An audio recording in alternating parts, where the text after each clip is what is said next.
हाणे अवांखे अपडेट कयूं पिया खानपुर महर मां अब्दुल वहीद गडाणी जी रिपोर्ट मुताबिक़ त खानपुर महर वेझो government middle school Nazar Ali गडाणी खे स्कूल जो दर्जो ॾियारण लाइ इफ़्तिदाई तक़रीब मुनक़िद कई वई, जंहिंमें director education Sukkur, DO education Ghotki समेत उस्तादनि, शागिर्दनि तोड़ी वालिदैन वॾी अंग में शिरकत कई।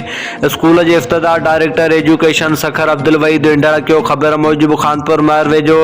ॻोठ सरदार नज़र अली खान गडाणी में क़ाइम government middle school Nazar Ali गडाणी खे अपग्रेड करे हाई स्कूल जो दर्जो ॾिनो वियो आहे। उन सिलसिले में स्कूल खे अपग्रेड करण जे हवाले सां इफ़्तिदाई तक़रीब मुनक़िद कई वई। उन मौक़े ते डायरेक्टर एजुकेशन सखर अब्दुल वहीद इंडड़ government high school Nazar Ali गडाणी जो इफ़्तिदा कयो, जॾहिं त तक़रीब में district education officer Muzaffar Ali Shah, CMO Sunil Kumar,